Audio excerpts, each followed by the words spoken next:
Hi, everyone. My name is Ayantika Sen.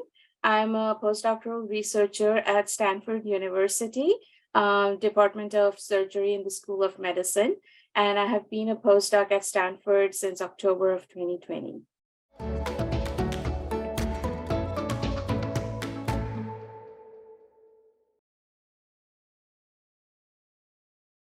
That's a question I actually love talking or answering.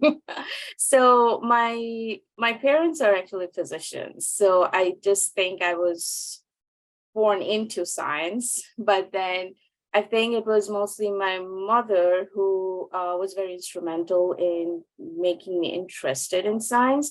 She's an amazing teacher, and she would always take care of biology for me, like teach me and help me with my biology schoolwork. And then my parents would often come back home like discuss about their cases, and they would be like, oh, this patient had this symptom, and we gave this medication and it worked great, and complicated cases. And I would sit there in my room wondering, okay, I get it, this medication worked, but what intrigued me all the time was, why did this medication work? Like, how did it impact in the patient's body, like literally at the molecular level? And I would go and ask my parents that, and they would answer to an extent, but they're not researchers, they're physicians, they're more interested in the symptoms and medications. And he's like, I don't know the biology, like the molecular level mechanism behind it. And then that went on like throughout my school years. And then when I reached high school, or I think actually middle school, when we were introduced to genetics, and I just loved that. Like genetics was my passion at that time. And and the first thing I learned was, they told us, oh, tongue rolling is something that's so genetically transmitted, and everyone in my family can tongue roll except me. So that was really, really intriguing. So that's how I developed my interest in science. Then went on, I knew I wouldn't become a physician. I'm like, no, I want to know the mechanism of things. Research is where I need to go. And that's how did an undergrad in genetics, a master's in the same field, and then moved on to PhD. My PhD was in biomedical sciences, but with a focus in immunology. And my broad area of expertise is immune responses to infectious diseases, specifically bacterial and viral. And when I joined my postdoc here, I was mostly into viral diseases. And I started off with a project with Epstein-Barr virus infection in transplant patients. And then it was, like I said, I joined right in the middle of COVID. So, there was this extreme need to study, the different aspects of COVID. And our lab entered into this massive clinical trial with on COVID in children. And my current project is actually on multi-inflammatory syndrome in children, or MIS-C, multi-system inflammatory syndrome in children. Let me correct myself there.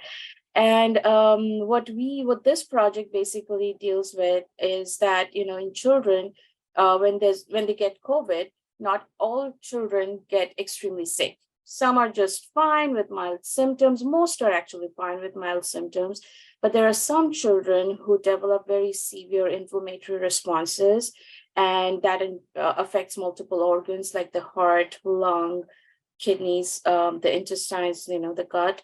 And sometimes, if left untreated, this can basically cause organ damage. And it has some similarity with the Kawasaki disease, but not exactly the same.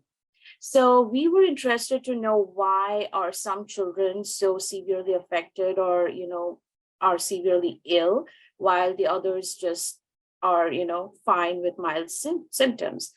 So right now we are trying to look at the immune profile of these children, and also their genetic background, to see what makes them more sick than others. And we have some really interesting observations, and we hope to be able to publish this very soon, by end of this year.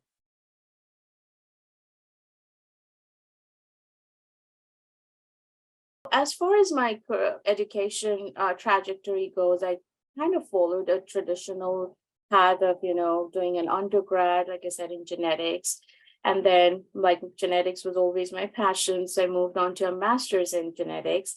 Then I got admitted to a PhD in biomedical sciences program at Oklahoma State University.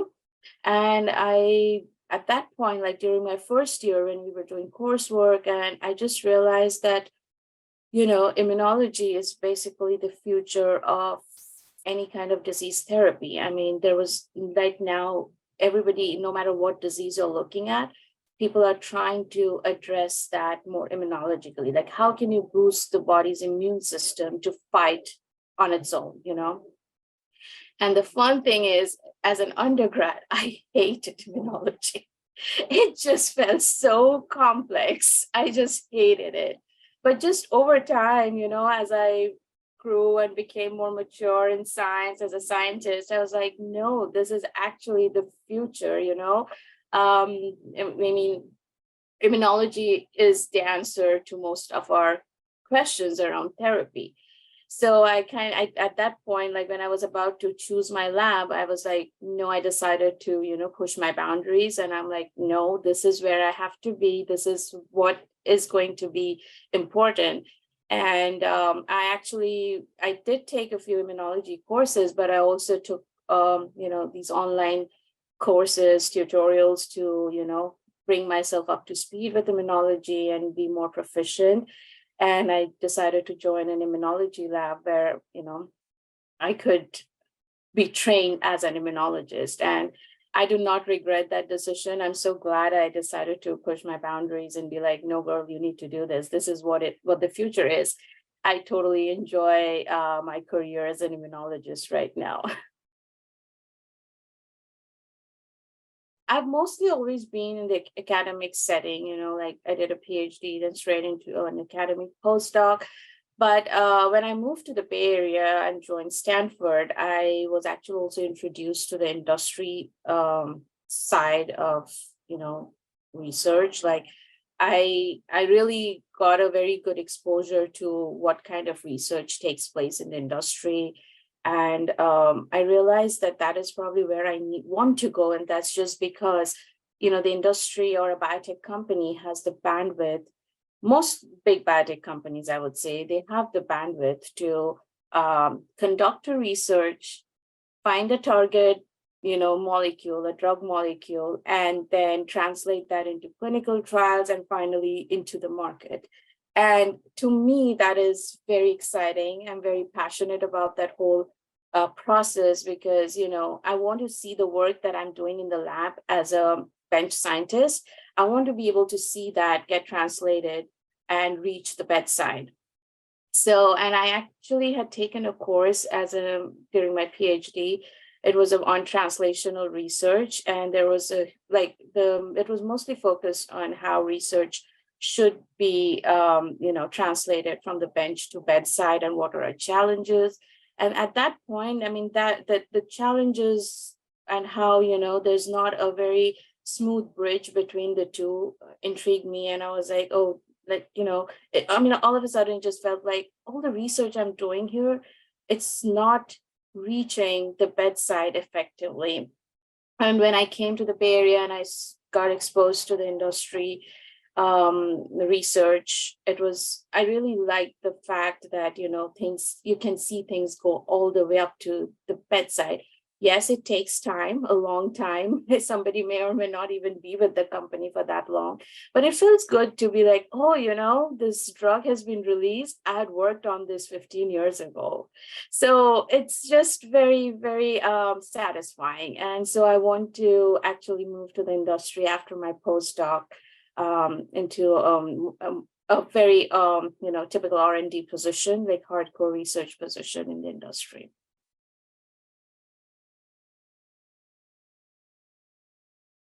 I'm always interested in how things work at the molecular level in the body.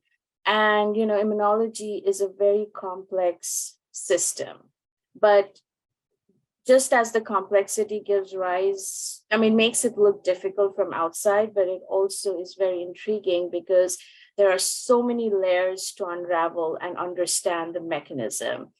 And I'm always inspired by how these complex mechanisms are working inside our body 24/7 to keep us healthy, and how a small deviation can kind of lead to a domino effect and, make you sick.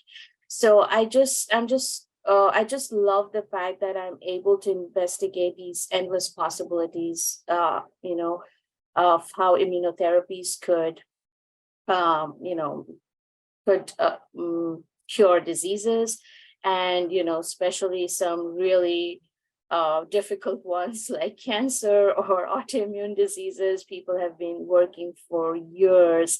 I won't say there have been immense progress, but there is still a long way to go. So there's still options to, find new stuff.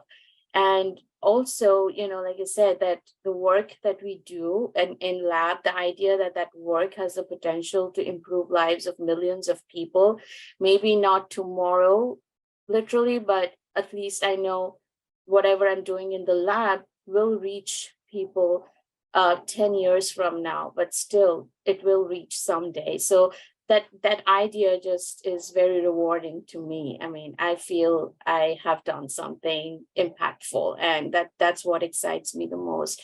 And again, like I said, the immune system is a mysterious box.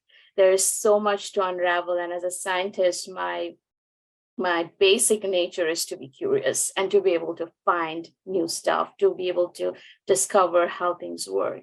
So all of this put together, I mean, makes me really excited in my work, makes me feel proud as a scientist that I am being able to make a difference in patients' lives, someday.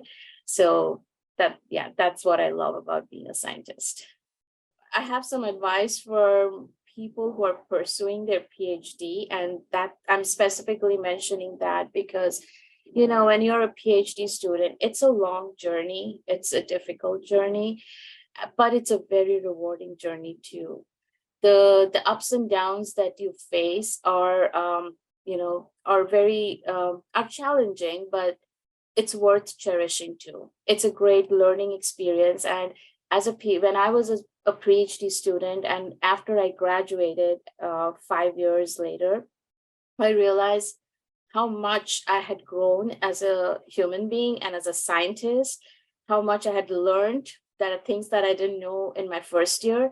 But during my journey, there were times when I felt hopeless. I asked myself, will I ever see the other end of the tunnel? And oh, so and so graduated before me, or oh my God, this person has already published their first paper and I'm still gathering data. So those kind of feelings tend to pull one back during the PhD. But I would say, do not compare your journey as a researcher with others. I mean, I think a researcher's journey is very unique to each person.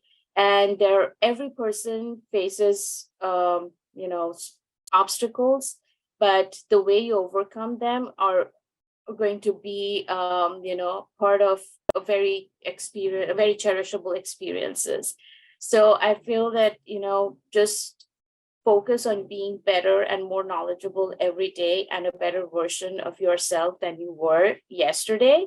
And that is what matters as a researcher. Like, where are you taking your science? Doesn't matter what somebody else has done, just focus on what you are doing. What kind of a difference is that going to make? And that is your contribution. That is something to be proud about. And as a biology researcher in particular, I would say, I often realize this, that you may not have the highest paying jobs like, people in IT or other areas have. After a PhD, you will graduate and you'll be like, as a postdoc, I'm still earning less than 100K, and here are these IT guys getting paid more, and you feel like, what am I doing? But it's not always, about how much you get paid. It's also the contribution that you make. We do not factor in that in terms of a monetary value, but if that had a price to it, I think we would have been, like our pay would have been equivalent. So um, it's like it's a career, like if you're a researcher, I think it's a career of sacrifice where you are, you know, providing so much to the society. As a researcher, your research is going to make so much of a difference, and that is what is to be cherished.